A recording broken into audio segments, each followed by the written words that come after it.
La matinale de Radio Classique avec David Abiker. Les voix de l'économie à 7h13. Stéphane, vous recevez un invité très spécial, un envoyé spécial. D'Emmanuel Macron en Ukraine. Bonjour Pierre Heilbronn. Bonjour. Bienvenue sur Radio Classique. Le cessez-le-feu en Ukraine n'a pas encore été accepté par la Russie, mais en pratique, la reconstruction du pays a déjà commencé. On va en parler dans un instant, mais d'abord une réaction, un commentaire. L'Assemblée nationale a adopté une résolution de soutien à l'Ukraine, appelant notamment à saisir les avoirs russes. C'est une bonne décision ? Alors cette résolution qui a été discutée pendant près de 6 heures et qui a été votée cette nuit a une forte dimension symbolique.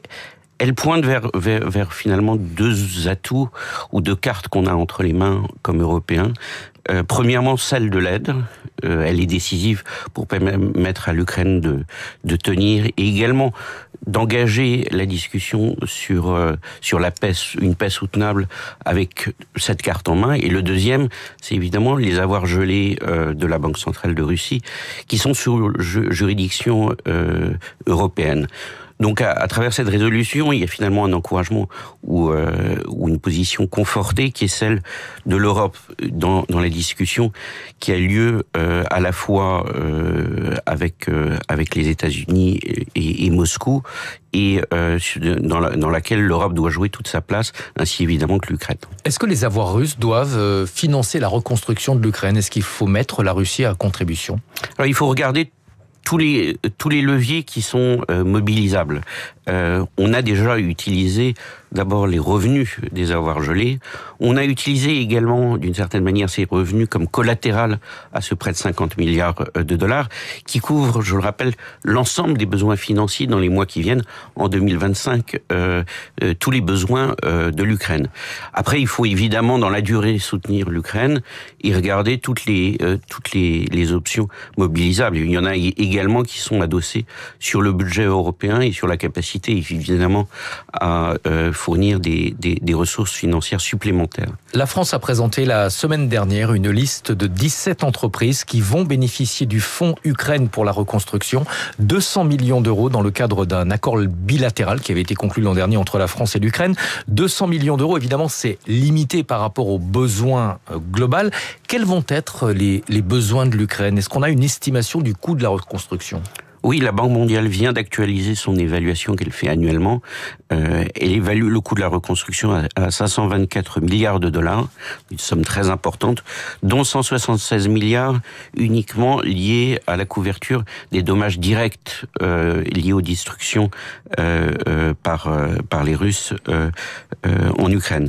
Mais évidemment, le montant dépasse ces dommages directs. Il s'agit à la fois de reconstruire ou d'accompagner l'Ukraine dans son développement, dans sa transformation aux standards européens, dans tous les secteurs, le logement, l'énergie, l'industrie, les transports, le commerce, et c'est à ça que la France, avec ses partenaires, s'attelle depuis déjà plusieurs mois et en fait au cours des 2 ou 3 dernières années. Oui. Quels sont les atouts de la France pour participer à ce chantier de reconstruction ? Il y aura inévitablement une forme de concurrence entre les différents pays. Oui, il y a de la concurrence, mais il y a aussi et surtout de la coopération. Et la France a plusieurs atouts en main. D'abord, ce qui a été mis en place pour accompagner ces entreprises. Ces entreprises sont d'ailleurs très présentes en Ukraine. Les entreprises françaises sont le premier employeur étranger en Ukraine. 200 entreprises dans tous les secteurs. Le secteur bancaire, le secteur de la logistique, le secteur digital, le secteur agricole. Près de 30 000 salariés travaillent pour les entreprises françaises en Ukraine. Nous avons complété en fait cette boîte à outils pour les accompagner. Le fonds que vous évoquiez qui vise les infrastructures critiques est un élément important. 50 sites de production en France vont pouvoir être mobilisés justement pour réaliser ces 19 projets que vous avez mentionnés. Elle a également des nouveaux outils, l'AFD en est un, et notre objectif, c'est justement, en accord avec nos valeurs, les valeurs européennes, de pouvoir soutenir l'Ukraine sans prédation, comme contrairement peut-être à d'autres, mais en apportant le savoir-faire des entreprises françaises. Je soulignerai enfin que au-delà des entreprises présente en Ukraine, les nouveaux investissements qui ont été annoncés et décidés maintenant, celui de Xavier Niel rachetant le réseau de téléphonie fixe. 1,5 milliard d'euros. 1,5 milliard, c'est le plus gros investissement au cours des 10 dernières années en Ukraine. Mais également la construction, par exemple, d'une usine de Saint-Gobain il y a quelques semaines en Ukraine, et bien d'autres aussi investissements qui sont en cours de discussion. Vous êtes l'envoyé spécial d'Emmanuel Macron en Ukraine. Est-ce que la France a suffisamment de poids politique pour porter les entreprises candidates à la reconstruction ? Je crois que il n'y a pas de doute que on est identifié comme un partenaire, si ce n'est le premier partenaire politique par l'Ukraine dans l'ensemble des alliés de cette discussion. Les entreprises françaises, comme je vous l'ai dit, sont présentes. C'est un défi également et une opportunité industrielle. Une opportunité industrielle pour nos territoires. Je crois que c'est très important de le rappeler puisque dans les 17 projets que vous évoquez, les 19 projets que vous évoquez... 17 entreprises, 19 voilà, projets. Exactement. Ils concernent 7 régions françaises, ils concernent 2 tiers de PME. Et donc, c'est à la fois quelque chose qui est extrêmement important pour les Ukrainiens, mais également qui crée de l'emploi en France. Je crois que c'est très important de le voir comme ça, dans un pays qui a d'immenses atouts et qui sera un jour membre de l'Union européenne.